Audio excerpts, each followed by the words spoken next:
Mengejutkan. Tiba-tiba Putri Chandrawati, istri Ferdy Sambo, disebut ikut menembak Yosua. Sebuah klaim yang tidak bisa dianggap remeh. Karena sebelumnya diketahui dakwaan jaksa tidak menyebut Putri sebagai eksekutor pembunuhan Yosua. Lalu, mengapa sampai keluar pernyataan itu? Mampukah Putri melakukannya?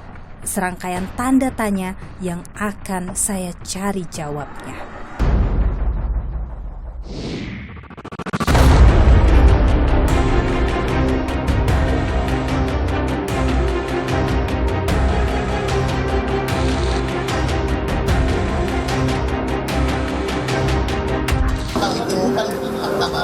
Yang menembak adalah Ferdy Sambo dan Richard Eliezer bersama dengan Putri Chandrawati.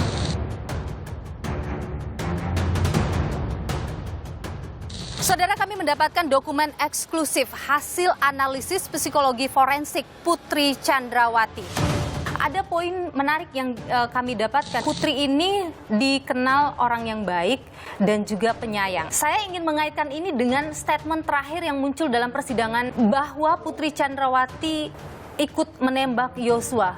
Anda merasa itu hal yang relevan? Segala kemungkinan saya kira bisa terjadi ya. Kekerasan yang sadis itu banyak dilakukan oleh mereka yang punya relasi yang kuat dengan korban. Apa yang mendorong seseorang bisa melakukan itu? Karena harapan yang terlalu tinggi misalnya. Anda mau mengatakan bahwa ada harapan Putri kepada Yosua yang kemudian tidak tercapai?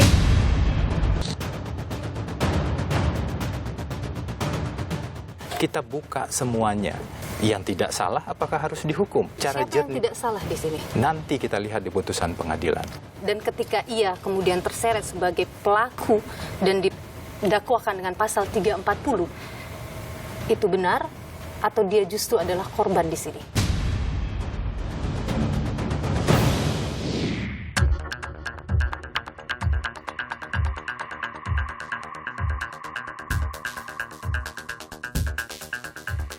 Saudara, dalam sidang terdakwa Barada Richard Eliezer, saksi Kamarudin Simanjuntak mengungkap fakta baru.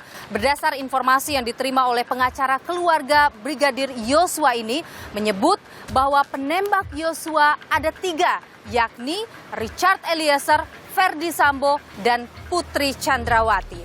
Putri Chandrawati disebut ikut menembak Yosua dengan menggunakan senjata yang diduga buatan Jerman. Kamarudin bilang pernyataan yang ia sampaikan dibenarkan Eliezer. 3.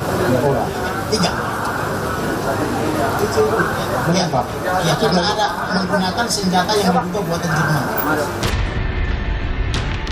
Tiba-tiba dugaan itu menyeruak di sidang Barada Richard Eliezer.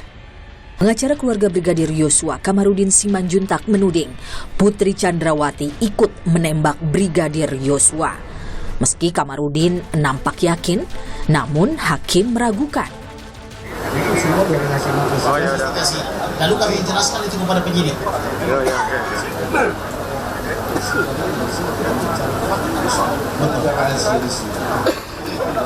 Mohon maaf yang mulia, karena kami sudah terikat perjanjian tidak boleh menyebut nama mereka.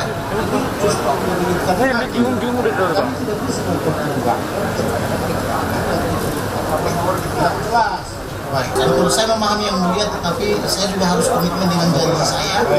Tetapi informasi itu kami sampaikan kepada penyidik. Lalu saya tidak berani. Atas tudingan ini, pengacara Putri Chandrawati angkat bicara. Lihat pintu kaca tertutup. Justru itu kami lihat beberapa keterangan yang disampaikan oleh rekan Kamarudin sebagai salah satu saksi itu justru tidak ada di dalam fakta persidangan. Dan apa itu Bung Rasamal, apa yang bagian Ibu Putri disebut Kamarudin menembak Yosua? Betul. Memang dalam dakwaan jaksa hanya disebut 2 eksekutor pembunuhan Yosua, Ferdy Sambo dan Richard Eliezer. Kemudian terdakwa Ferdy Sambo SH/SIK MH menghampiri korban Nofriansah Yosua Huta Barat yang tergeletak di dekat tangga depan kamar mandi dalam keadaan tertelungkup masih bergerak-gerak kesakitan. Lalu untuk memastikan benar-benar tidak bernyawa lagi, terdakwa Ferdy Sambo SH/SIK MH yang sudah memakai sarung tangan hitam menggenggam senjata api dan menembak sebanyak 1 kali mengenai tepat kepala bagian belakang sisi kiri korban Nofriansah Yosua Huta Barat hingga korban meninggal dunia. Soal keberadaan penembak ketiga dalam kasus pembunuhan Yosua memang bukan hal baru.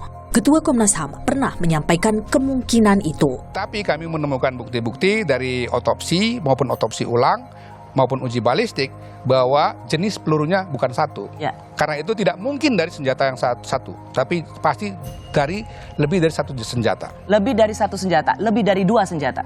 Bisa jadi lebih dari 2 senjata. Makanya saya munculkan juga misalnya kemungkinan ada pihak ketiga. Dan kalau kita baca komentar dari Pak Kabar Eskrim, sebagai sebuah analisis Ketua Komnas HAM itu sah saja dia bilang. Tetapi sekali lagi saya ingin penyidik juga mendalami kemungkinan ada pihak ketiga.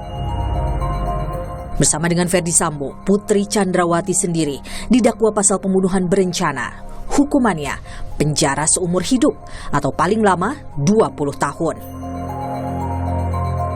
Pertanyaannya, mungkinkah Putri Chandrawati mampu menembak ajudan yang ia kenal baik?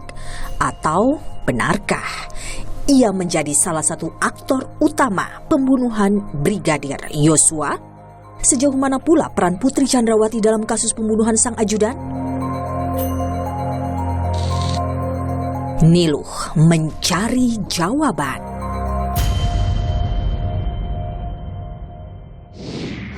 Saudara, kami mendapatkan dokumen eksklusif hasil analisis psikologi forensik Putri Chandrawati. Dalam dokumen disebutkan Putri Chandrawati memiliki karakteristik kepribadian yang konvensional dan tradisional. Putri juga patuh terhadap aturan. Sikap ini diaplikasikan dalam kehidupannya sehari-hari.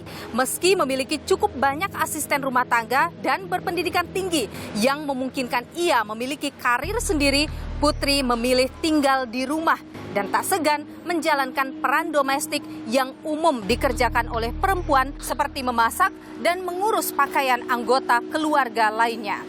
Dalam dokumen juga termaktub hasil analisis dari para ajudan dan asisten rumah tangga di keluarga Ferdi Sambo. Di mata mereka, Putri sangatlah baik hati. Putri memperlakukan mereka layaknya keluarga sendiri hingga hubungan terasa dekat dan hangat. Namun, menurut hasil analisis, kedekatan ini memiliki kemungkinan dipersepsi secara salah oleh pihak lain. Pertanyaannya, saudara, dengan hasil analisis ini, apakah Putri Chandrawati masuk profil sebagai dalang atau aktor intelektual pembunuhan berencana? Kemudian kami temukan fakta baru bahwa yang menembak adalah Ferdi Sambo dan Richard Eliezer bersama dengan Putri Chandrawati. Bu Putri pada saat itu berada di dalam kamar.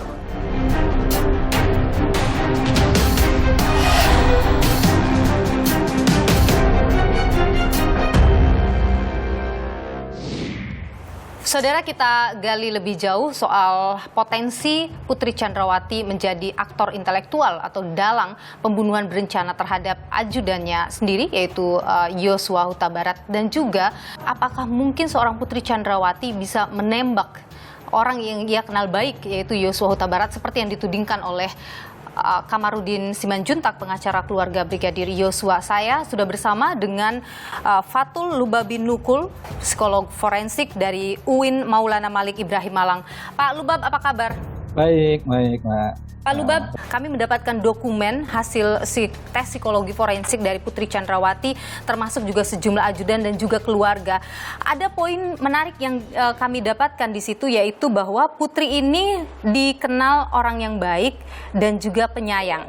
Saya ingin mengaitkan ini dengan statement terakhir yang muncul dalam persidangan Richard Eliezer yang keluar dari Kamarudin Simanjuntak, pengacara Yosua, bahwa Putri Chandrawati ikut menembak Yosua. Kalau melihat apa yang disampaikan selama ini dengan apa yang muncul di persidangan, Anda merasa itu hal yang relevan atau bisa dikaitkan seperti itu? Segala kemungkinan saya kira bisa terjadi ya. Jadi sebenarnya kalau dari analisis psikologi, seseorang itu bisa berperilaku atau bertindak karena dorongan dari dalam dirinya atau karena tekanan dari luar.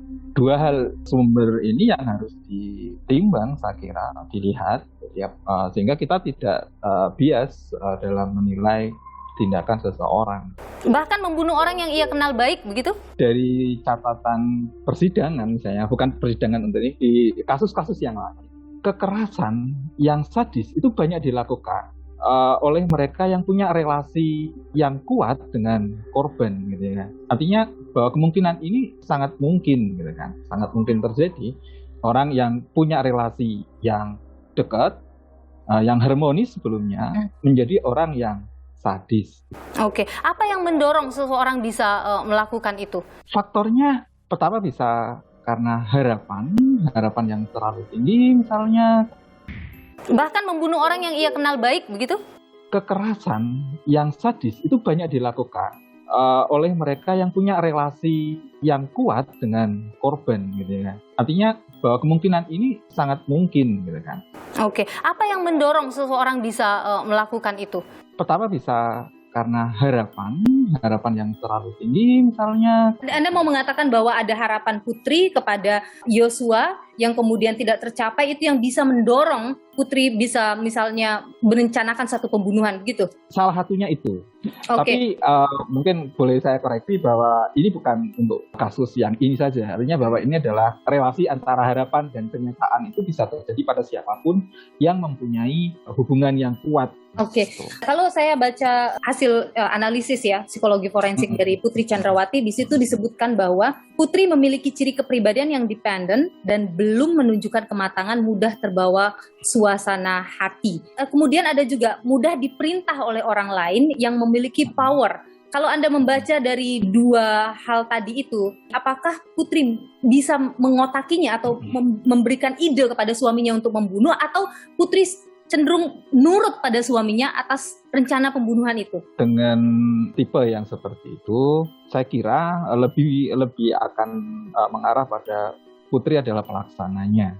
Jadi idenya mungkin dari orang lain yang lebih powerful, kemudian memerintahkan Putri ini untuk melakukan tindakan sesuai yang diinginkan oleh yang punya ide. Apalagi kemudian, jadi gini, Ibu Putri yang independen, Ibu Putri yang mungkin penurut, begitu kan, itu dalam relasi yang normal dia akan biasa, akan baik pada orang lain, pada semua orang, gitu kan? Karena dia lebih bersifat pada sosial atau social oriented ya. Tapi kemudian tekanan dari luar yang keras itu akan membuat dia cenderung akan menuruti kemauan orang yang menekan itu, ya, walaupun sebenarnya pada orang-orang yang seperti ini akan bertentangan dengan norma subjektifnya. Nah, saya sebenarnya nggak setuju dengan itu. Tapi karena saya ingin diakui, saya tidak mau dimarahi, saya tetap ingin diterima, itu kemudian dia akan melakukan hal yang sedemikian. Oke, sepengalaman Anda, orang yang misalnya seperti Anda sebutkan tadi, ia mungkin saja Putri pada saat itu mengalami tekanan, ia tidak bisa menolak apa yang direncanakan oleh suaminya sehingga ia diam saja. Apakah orang yang seperti itu bisa bersikap biasa saja ketika satu kejahatan terjadi di depan matanya? Kita nggak tahu ya. Jadi apa yang terjadi waktu itu? Apakah tangisan, teriakan, kemudian situasi-situasi yang dramatis waktu itu mempengaruhi Bu Putri pada saat itu, kita belum tahu. Tapi secara normal bahwa manusia yang melakukan sebuah tindakan yang bertentangan dengan norma subjektifnya, saya kira akan berontak. Walaupun orang itu tetap melakukan, tapi pemberontakan personal itu akan ada. Meskipun ekspresinya bisa beda-beda ya. Ada yang nangis, ada yang kemudian tetap berusaha untuk kuat gitu. Oke, karena ini disebutkan dalam dakwaan oleh JPU bahwa ketika keluar dari rumah dinas Duren 3, terdakwa Putri berganti pakaian dan kemudian dia disebutkan terlihat acuh tak acuh dengan apa yang terjadi dan itu dianggap janggal begitu oleh jaksa. Tapi kalau dari yang Anda sebutkan tadi bisa saja mungkin terlihat acuh tapi sebenarnya batinnya berontak, begitu yang Anda mau katakan. Iya. Masing-masing orang punya mekanisme yang berbeda-beda. Ada yang kemudian dia tidak bisa menahan diri untuk tidak mengekspresikan kesedihannya, ketakutannya. Ada yang seperti itu. Ada yang bisa tetap tegar ketika dia menghadapi orang lain meskipun dia melakukan tindakan yang tidak sesuai dengan isi hatinya. Gitu. Pak Lubab, yang juga menarik dalam kasus ini adalah soal pelecehan seksual atau diduga terjadi, karena sampai sekarang tidak ada proses hukum soal pelecehan seksual itu. Dalam dokumen yang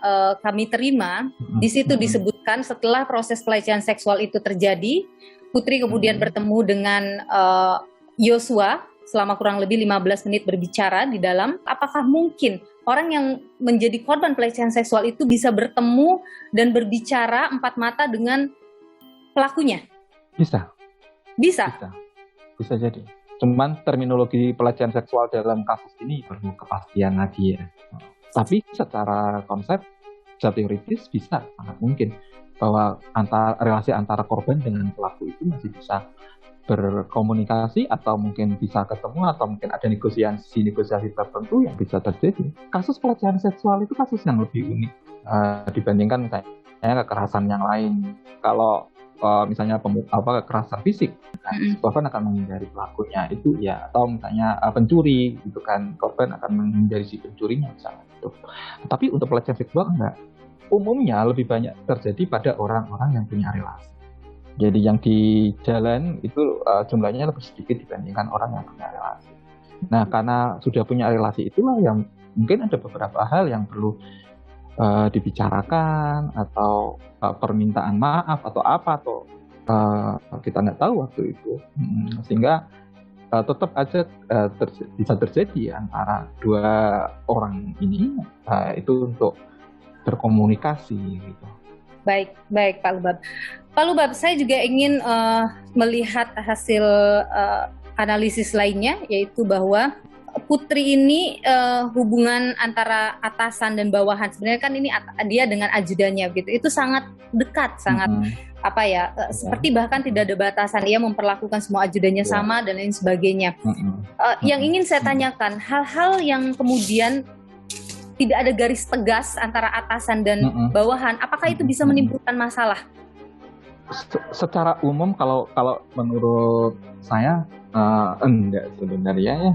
Artinya bahwa relasi kuasa itu menjadi lebih lunak gitu kan, antara atasan bawahan, kemudian komunikasinya bisa terjalin baik, kemudian kehidupan sehari-hari bisa berjalan dengan baik. Itu bisa terjadi pada siapa aja. Tetapi kemudian apakah masalah akan timbul, itu faktor yang lain saya kira. Jadi relasi yang lebih fleksibel itu saya kira tidak menjadi masalah gitu kan, antara atasan dan bawah. Bisa dipersepsikan salah misalnya? Bisa jadi ya, bisa jadi ya ada persepsi yang salah, atau ada kebaikan yang kemudian bisa menjadikan orang itu, kalau bahasa Jawanya itu ngelunjak gitu kan. Ada kemungkinan. Nah, itu kita bisa lihat dari konsistensinya seberapa lama gitu kan. Karena begini, kalau kemudian aturan relasi antara atasan dan bawahan itu terjadi dalam waktu yang lama, bisa jadi akan ada persepsi-persepsi tertentu gitu kan. Karena begini, orang itu kan nggak mungkin langsung nyaman dengan orang lain kan. Apalagi ini di dalam tradisi militer ya, tradisi polisi, yang bahwa atasan adalah atasan, bawahan dan bawahan. Power distance-nya cenderung besar gitu kan. Baik. Kalau Anda melihat dari analisis psikologi Putri Chandrawati, Putri ini korban atau dalang sebenarnya? Di luar proses hukum yang berjalan ya.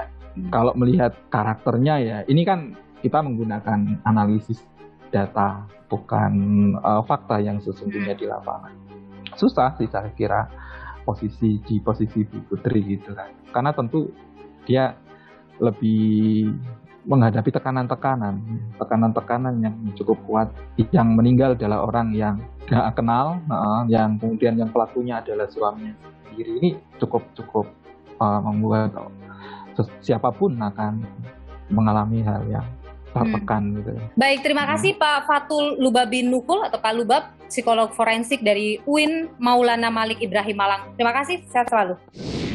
Dan saudara, belakangan dalam persidangan terdakwa Barada Richard Eliezer, salah satu saksi yakni Kamarudin Simanjuntak menyebut Putri tidak hanya sekadar tahu saja, tapi ia juga disebut ikut menembak ia bahkan disebut sebagai dalang pembunuhan berencana terhadap Yosua Huta Barat. Benarkah itu? Bagaimana kemudian pengacara dari Putri Chandrawati menanggapi hal ini? Di hadapan saya sudah ada Febri Diansyah, pengacara Putri Chandrawati. Bung Febri, sehat selalu. Sehat. Apa tanggapan Anda terkait dengan keterangan yang disampaikan oleh Kamarudin Simanjuntak? Pasti kami membantah ya. Pertama, kalau kita cermati kemarin, Kamarudin sebenarnya bukan saksi fakta. Dan yang kedua, bahkan ketika hakim bertanya lebih lanjut dan menggali lebih lanjut, Kamarudin tidak bisa menjelaskan. Sampai kita dengar pernyataan dari hakim, ya kalau tidak bisa dibuktikan faktanya, berarti itu informasi yang tidak jelas, kurang lebih seperti itu. Dan dikesampingkan. Ya, dan dikesampingkan. Apalagi posisi Kamarudin dipanggil kan sebenarnya sebagai saksi pelapor ya pada saat itu. Nah, yang ketiga, kalau kita cermati juga dakwaan jaksa sebenarnya tidak pernah menyebutkan bahwa Bu Putri ikut melakukan penembakan. Bu Putri pada saat proses penembakan itu berada di ruangan yang berbeda. Dan tidak ada satu saksi pun yang bicara di berkas bahwa Bu Putri ada di sana dan ikut menembak. Kemudian yang keempat, kan disebutkan menggunakan pistol buatan Jerman. Dari data berkas Puslap 4 yang kami dapatkan, itu hanya ada 2 senjata. Yang ada itu Glock 17 yang dipegang oleh Richard, dan kemudian HS yang senjatanya Joshua. Jadi dari mana tiba-tiba ada senjata dari Jerman tersebut? Jadi kami melihat itu keterangan yang mengada-ngada. Makanya kami mengajak, proses persidangan kan baru dimulai. Janganlah ada fakta yang tidak benar atau informasi yang tidak benar atau informasi yang lahir dari imajinasi atau informasi yang tidak jelas sumbernya yang disampaikan di hadapan persidangan. Saksi kan harus bicara secara jujur. Oke. Anda dan tim pengacara Bu BC menyebut bahwa tidak ada peran signifikan dalam perencanaan pembunuhan Yosua. Benar begitu? Untuk Bu Putri, kami mengidentifikasi peran-peran yang dituduhkan oleh jaksa penuntut umum. Kami melihat sebagian besar peran-peran yang dituduhkan tersebut sifatnya asumtif. Misalnya ketika jaksa seolah-olah mengatakan dalam dakwaannya, Bu Putri tidak mengetahui tapi tidak menasehati suaminya. Itu kemudian seorang istri bisa ditarik juga ikut melakukan kejahatan. Kan tidak sesederhana itu. Tapi itu kan bisa kenapa tidak ada mencegah misalnya? Artinya di situ kan diasumsikan ada itikat kemudian. Itu yang saya sebut asumsi. Kenapa tidak mencegah? Padahal sebenarnya posisi Bu Putri dalam lokasi ketika dekonstruksi kan kita melihat itu Bu Putri nggak ada di sana. Bagaimana mungkin dia bisa mencegah?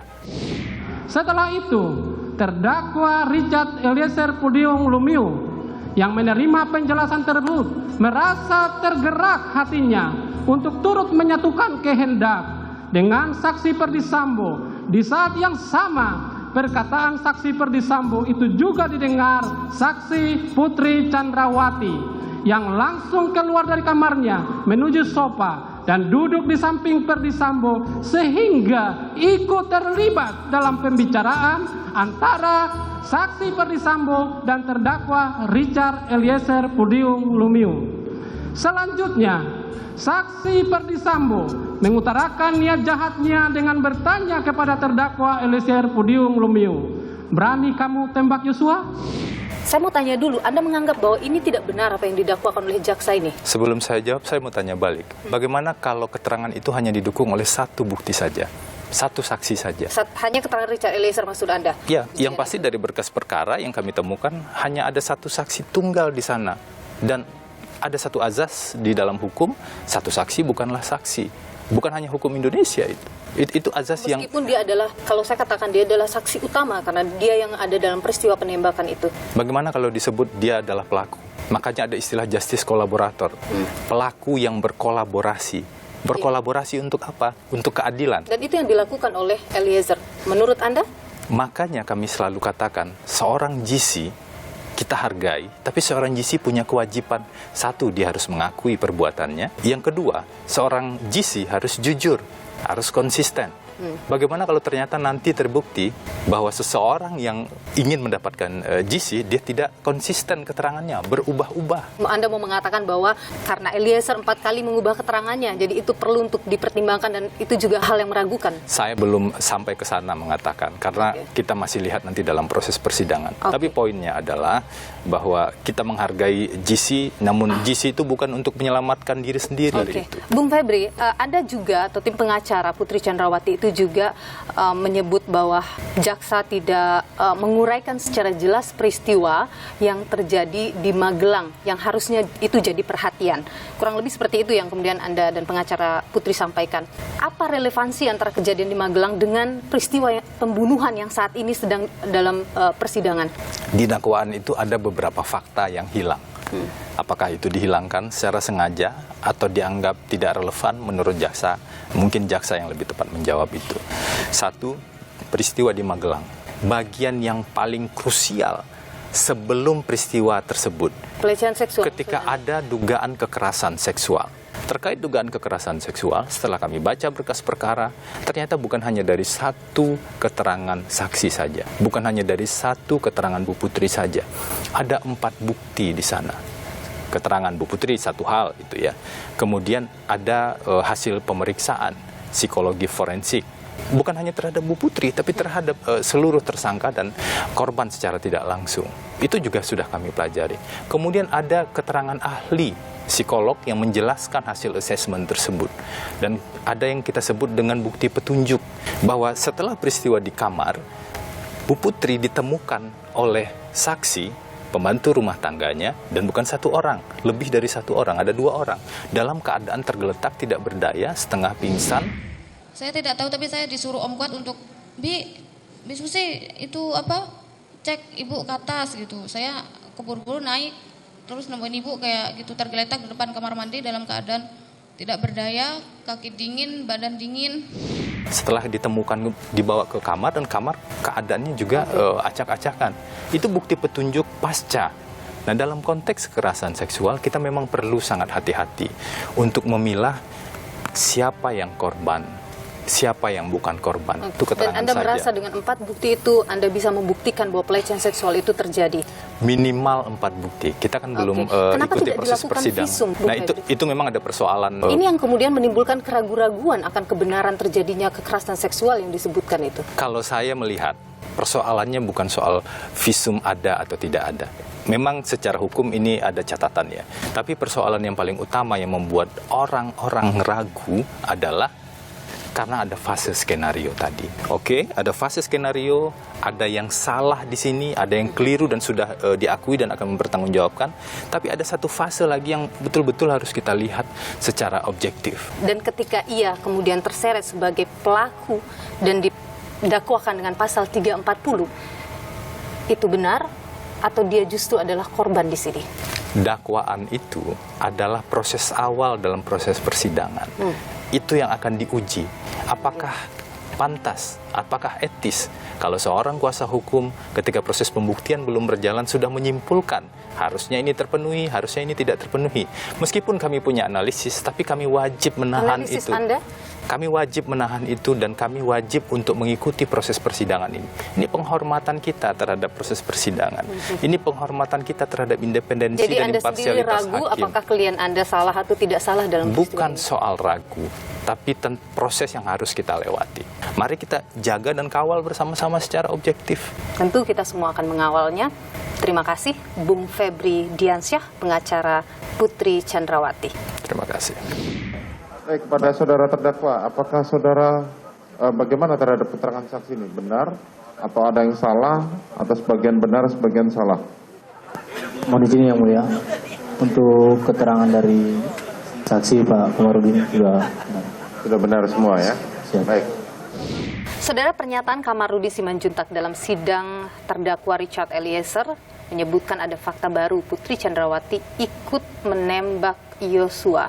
Hal ini kemudian ditanggapi oleh Richard Eliezer dengan menyatakan apa yang disampaikan Kamarudin benar semua. Saya akan klarifikasi hal ini dengan pengacara Richard Eliezer, Roni Talapesi. Bu Roni, sehat selalu? Sehat selalu, Mbak. Jadi yang dimaksudkan benar semua oleh Richard Eliezer itu yang mana? Ini Saudara Kamarudin ini bukan saksi fakta ya. Dia hanya berdasarkan informasi-informasi yang tidak bisa dipertanggungjawabkan. Jadi kita berpatokan kepada apa yang hakim sampaikan bahwa Anda tidak bisa membuktikan kan. Ya udah kita sepakat dengan kata hakim gitu loh. Jadi yang dibenarkan kata hakimnya atau kata Kamarudinnya? Kata hakim ya. Maksudnya ya hakim menyampaikan seperti itu ya sudah. Tapi itu buat kami kan bukan berarti kami membenarkan. Karena kami akan masuk kepada saksi fakta. Oke, jadi Anda menganulir apa yang disampaikan oleh itu yang klien Anda, kita Richard sampaikan Eliezer. begitu. Oke, Bung Roni, cerita dari Richard Eliezer, seberapa besar sih peran Putri Chandrawati dalam proses perencanaan hingga pembunuhan itu terjadi? Saya pikir sudah ada di dakwaan ya, sudah jelas, dan klien saya menyampaikan ya sesuai dengan apa yang diketahui ya. Ya berpatokan terhadap dakwaan saja gitu, terhadap keterangan yang Meskipun itu diragukan oleh pihak pengacara Putri Chandrawati. Saya pikir itu pembelaan dari pengacara Putri Chandrawati ya silakan saja ya, tetapi dalam hal ini yang membuktikan itu adalah jaksa penuntut umum, karena kami juga tidak berbicara soal apa yang terjadi di Magelang. Posisi klien kami adalah di Saguling dan di Duren 3, itu dakwaannya sangat jelas loh. Ya. Itu posisinya di situ. Dan cerita Eliezer soal apa yang terjadi di Duren 3, soal keberadaan Putri itu seperti apa sih? Ini kan proses persidangannya kan masih berjalan ya. Tetapi saya sampaikan sedikit bahwa klien saya ketika nyampe, dia memegang tas dari Putri Chandrawati, mereka masuk ke dalam rumah, Putri Chandrawati masuk ke dalam kamar. Dan kemudian ketika ada pembicaraan antara Ferdy Sambo dengan Richard Eliezer soal rencana pembunuhan itu, memang benar Putri Chandrawati ada di situ. Itu disampaikan oleh klien saya dan sudah ada di rekonstruksi. Dan posisi Putri Chandrawati pada saat itu? Posisi yang disampaikan oleh klien saya dan di dalam rekonstruksi kalau teman-teman melihat ya, walaupun dibantah oleh Ferdy Sambo dan PC, di situ kan duduk bertiga. Ada PC, ada FS dan ada RE. Maksud saya di sini adalah ada kalimat yang keluar dari Putri Chandrawati saat proses perencanaan itu. Saya pikir Mbak Nilo, ini nanti pembuktian di persidangan saja lah. Saya harus menghargai jaksa penuntut umum yang dalam hal ini akan membuktikan dakwaan mereka. Karena dari pihak pengacara Putri Chandrawati ini juga meragukan keterangan dari Richard Eliezer. Apalagi Richard Eliezer sudah mengubah keterangannya sebanyak 4 kali. Dan itu pertanyaan saya, FS merubah BAP berapa kali? KM merubah BAP berapa kali? Dan itu menurut Anda hal yang biasa saja? Ya dalam hal ini, kalau klien saya konsisten berkata jujur. Perlu publik ingat ya, kalau tidak ada Richard Eliezer tidak terbuka nih kasus. Jadi apalagi yang mau diragukan kejujurannya dia?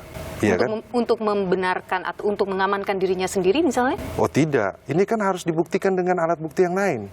Kan alat bukti ini tidak hanya berdasarkan keterangan Richard Eliezer. Untuk kasus sebesar ini, kemudian hanya satu saksi, menurut saya tidak mungkin sampai ke persidangan.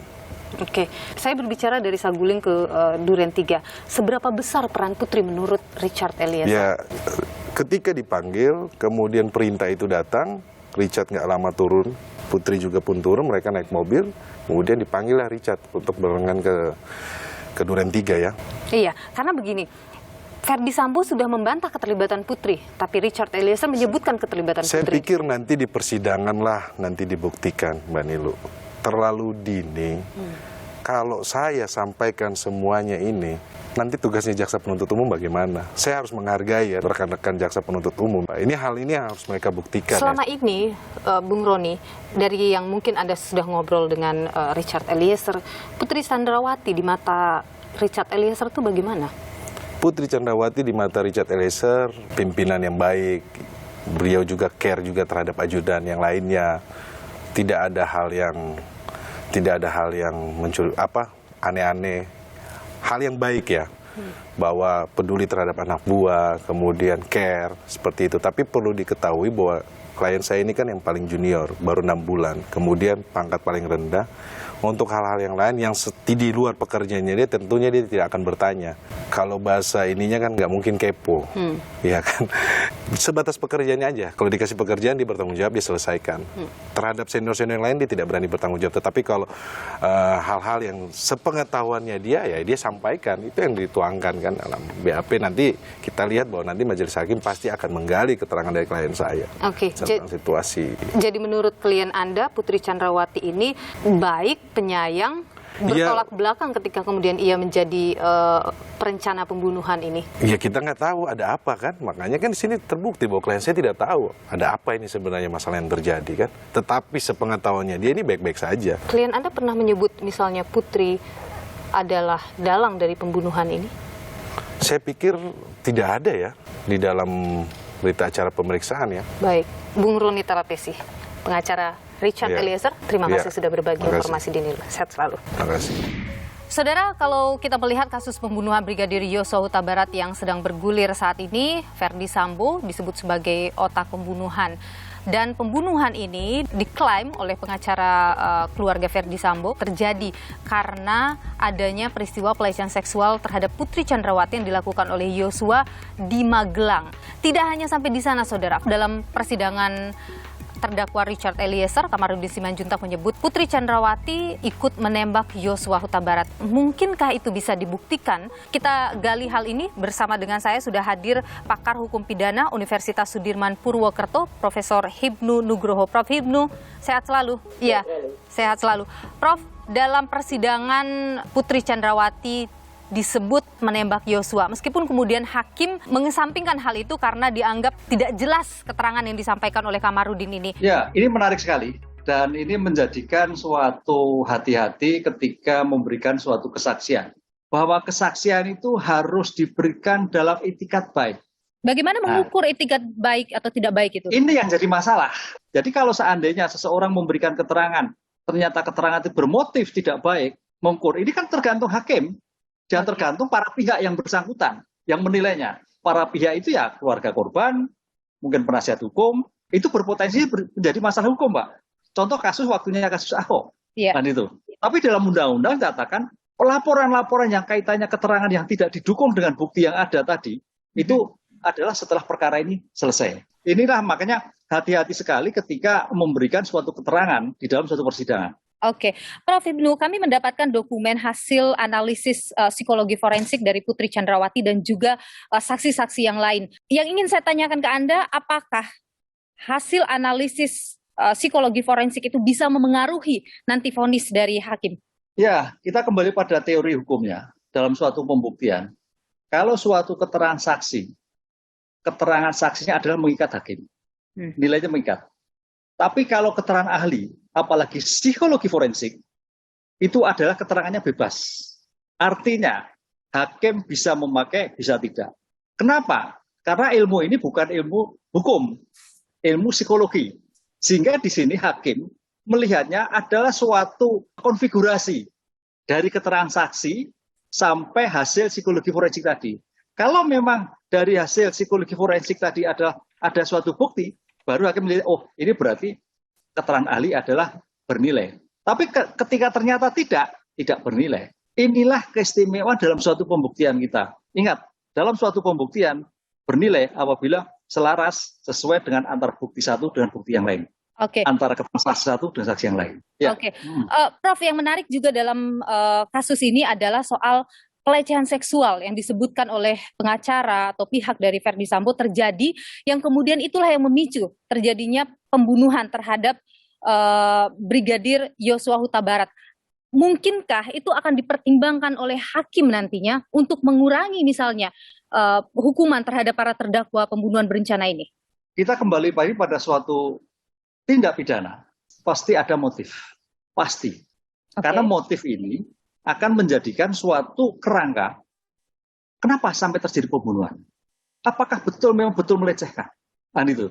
Kalau memang sebagai betul melecehkan, kaitannya dengan merusak harga diri, dan itu betul, itu akan mengurangkan. Kalau memang nanti pelecehan seksual ternyata tidak dibuktikan dan tidak memberikan suatu keyakinan hakim atas suatu perbuatan, malah bisa memberatkan.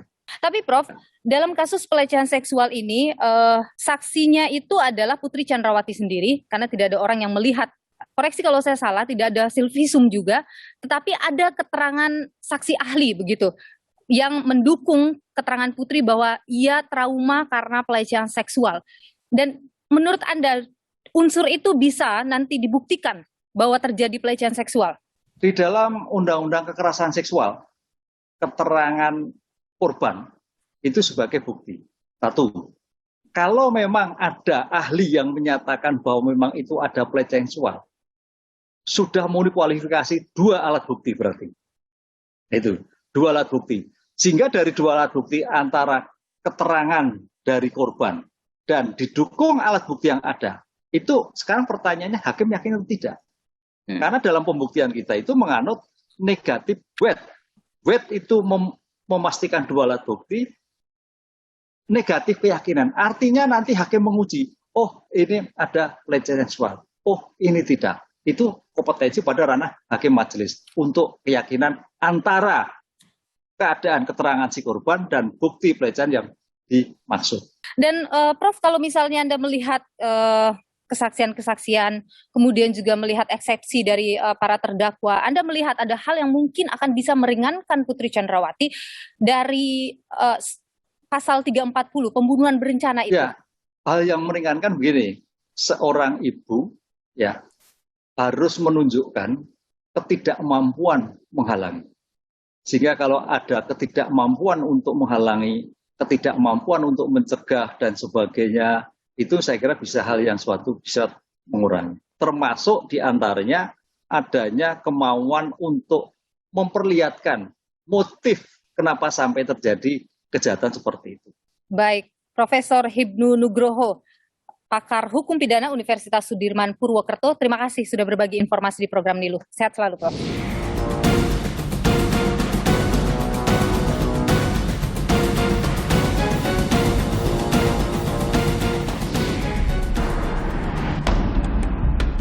Persidangan kasus pembunuhan Yosua masih bergulir.